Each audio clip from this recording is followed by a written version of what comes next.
வணக்கம். திருவள்ளூர் மாவட்டம் பள்ளிப்பட்டு வட்டம் சுரக்காய்பேட்டை அரசு மேல்நிலைப்பள்ளி.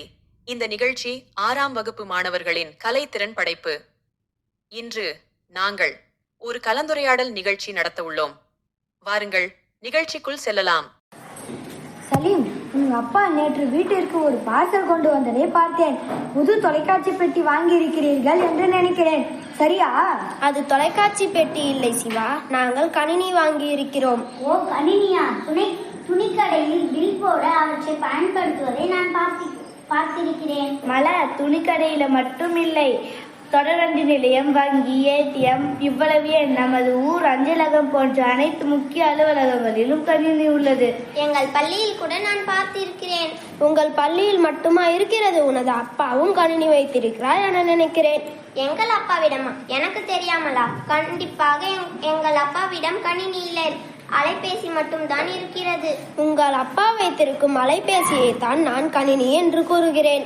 இல்லை, என்ன சலீம் சொல்கிறாய்? அலைபேசி எப்படி கணினி ஆகும்? நான்சி, ஒரு பெரிய பெட்டியுடன் சேர்ந்து தொலைக்காட்சி பெட்டி போல மாதிரி இருக்கும் சாதனத்தையே சாதாரணமாக நாம் கணினி என்று நினைத்து கொண்டிருக்கிறோம்.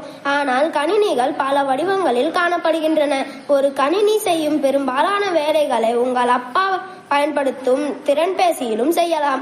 அவற்றின் திறன்களில் வேறுபாடு இருக்குமே தவிர செயல்பாடுகள் அனைத்தும் ஒன்றாகத்தான் இருக்கும். கணினிகள் தொழில்நுட்ப வளர்ச்சியால் இப்பொழுது திறன்பேசியாக வளர்ந்து நிற்கின்றன. சட்டை பைக்குள் வைக்கும் அளவிற்கு சிறியதாக இருப்பதால் ஸ்மார்ட் போன் என்று பேச மட்டும்தான் பயன்படும் என்று நம்மில் அநேகர் நினைக்கிறோம். அப்படி இல்லை, கணினியில் நாம் செய்யும் பல்வேறு வேலைகளை சிறிய திறன்பேசியை கொண்டே செய்யலாம். அப்படி என்றால் கை கணினி, மடிக்கணினி என்றெல்லாம் சொல்கிறார்களே, அதுவும் நாம் சாதாரணமாக நினைக்கிற கணினி மாதிரிதானா சலீம்? ஆமாம், எல்லாமே ஒரே மாதிரிதான். ஆனால் கணினியில் பல்வேறு வகைகள் உண்டு. அவற்றின் செயல்பாடுகளில் திறனுக்கேற்ப வேறுபாடுகள் இருக்கும். அது சரி சலீம், உங்கள் வீட்டில் கணினி எதற்கு? அதை வைத்து நீ என்ன செய்வார்? படம் வரையவும், வண்ணம் தீட்டவும், விளையாடவும், கற்பதற்கும் மற்றும் பொது அறிவை வளர்த்து கொள்வதற்கும் நான் அதை பயன்படுத்துவேன். சலீம், உனக்கு கணினியை பற்றி அதிகம் தெரிந்திருக்கிறது. எனக்கு கணினியை பற்றி சிறிதுதான் தெரியும். என் அப்பா அலுவலகத்தில் அதை பயன்படுத்துவதால் அவருக்கு அதை பற்றி அதிகமாக தெரியும். நான் என் அப்பாவிடமிருந்து தெரிந்து கொண்டதில் சிலவற்றை கூறினேன். எல்லோரும் இங்கு என்ன பேசிக் கொண்டிருக்கிறீர்கள்? கணினியை பற்றி பேசிக் கொண்டிருக்கிறோம் ஐயா. ஓ, அப்படியா? மிக்க மகிழ்ச்சி. நான் அதை பற்றி விரிவாக கூறுகிறேன். முதலாவது, கணினி என்றால் என்ன என்று விளக்குகிறேன். கணினி என்பது தரவு மற்றும் தகவல்களை தேவைக்கு ஏற்ப மாற்றியமைக்க உருவாக்கப்பட்ட ஒரு மின்னணு இயந்திரம். இதில் நாம் தரவுகளை சேமித்து வைக்கலாம். இத்தரவுகளை நமது தேவைக்கு ஏற்றவாறு தகவல்களாக மாற்றி எடுத்துக்கொள்ளலாம். இவ்வாறு பல விதங்களில் கணினி நமக்கு பயன்படுகிறது. இந்த கணினியை கண்டுபிடித்தது யார் என்று தெரிந்து கொள்ள ஆர்வமாக இருக்கிறது ஐயா. 19ஆம் நூற்றாண்டின் தொடக்கத்தில் கணித பேராசிரியர் சார்லஸ் பாப்பேஜ் என்பவர் பகுப்பாய்வு பொறியை வடிவமைத்தார். அவர்தான் கணினியின் தந்தை எனவும் அழைக்கப்படுகிறார். அவர் ஏற்படுத்திய அடிப்படையான கட்டமைப்பு தான் இன்றைக்கும் அனைத்து கணினி பயன்பாட்டிலும் உள்ளது. அதே போலவே அகஸ்டா அடா லல்லேஸ் என்பவர் கணித செயல்பாட்டிற்கு தேவையான கட்டளைகளை முதன்முறையாக வகுத்தமையால் உலகின் முதல் கணினி நிரலர் என அவர் போற்றப்படுகிறார். சார், கணினி கண்டுபிடிக்கப்பட்டு பயன்பாட்டுக்கு வரும் முன் எதனை பயன்படுத்தினார் என சொல்லுங்களேன். ஆரம்ப காலத்தில் கணினி என்று ஒன்று இல்லை. முதலில் அபாக்கஸ் என்ற கருவியைத்தான் கணக்கிட பயன்படுத்தினார்கள். பிறகு கணிப்பான் என்ற ஒரு சிறிய சாதனத்தை பயன்படுத்தினார்கள். கேட்கவே மிகவும் வியப்பாக இருக்கிறது ஐயா. அப்படி என்றால் நாம் இப்பொழுது பயன்படுத்தும் கணினி எப்படி வந்தது? நல்ல கேள்வி செல்வி. அபாக்கஸில் இருந்து இப்பொழுது நாம் பயன்படுத்தும் கணினி நேரடியாக வந்துவிடவில்லை. நாம் தற்போது பயன்படுத்துவது 5ஆம் தலைமுறை கணினி. இதற்கு முன் தலைமுறை கணினிகள் பயன்பாட்டில் இருந்தனவா ஐயா? ஆமாம் நான்சி, சரிதான்.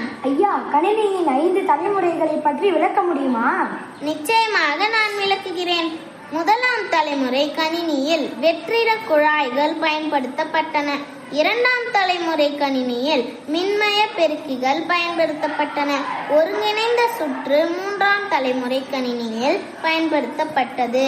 நுண்செயலி என்பது நான்காம் தலைமுறை கணினியில் பயன்படுத்தப்பட்டது. தற்போது நாம் பயன்படுத்தும் 5ஆம் தலைமுறை கணினியில் செயற்கை நுண்ணறிவு பயன்படுத்தப்படுகிறது. இப்பொழுது நாம் பயன்படுத்தும் கணினியை பற்றி மேலும் சொல்லுங்கள் ஐயா.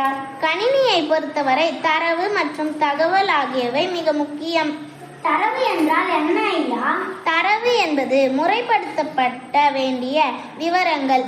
இவை நேரடியாக நமக்கு பயன் தராது. பொதுவாக எண், எழுத்து மற்றும் குறியீடு வடிவில் அவை இருக்கும். அப்படியெனில் தகவல் என்றால் என்ன ஐயா? தேவைக்கேற்ப முறைப்படுத்தப்பட்ட விவரங்களே தகவல்கள் ஆகும். மென்பொருள் மற்றும் வன்பொருள் என்று சொல்கிறீர்களே, அப்படி என்றால் என்ன ஐயா? கணினியில் பயன்படுத்தக்கூடிய கட்டளைகள் அல்லது நிரல்களின் தொகுப்புதான் மென்பொருள் எனப்படும். மென்பொருளையும் இரண்டாக பிரிக்கலாம். இயக்க மென்பொருள், பயன்பாட்டு மென்பொருள். இயக்க மென்பொருள் என்றால் என்ன ஐயா?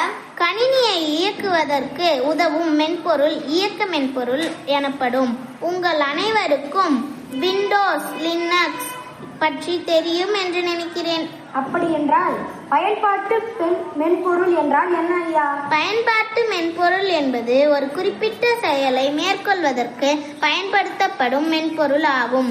உதாரணமாக, அது வண்ணம் தீட்ட மற்றும் படம் வரைய பயன்படும் மென்பொருள் ஆகும். கணினிய பற்றிய தகவல்களை இன்று தெரிந்து கொண்டேன் ஐயா. ஐயா, அப்படி என்றால் வன்பொருள் என்பது என்ன? கணினியில் இருக்கக்கூடிய மென்பொருள்கள் செயல்படுவதற்கு உதவக்கூடிய கணினியின் பாகங்களே வன்பொருள்கள் ஆகும்.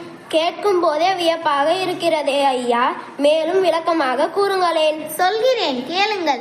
நாம் நினைப்பதை கணினிக்குள் உள்ளீடு செய்வதற்கு உதவுபவையே உள்ளீட்டு கருவிகள் ஆகும். எடுத்துக்காட்டு, விசைப்பலகை, சுட்டி போன்றவை.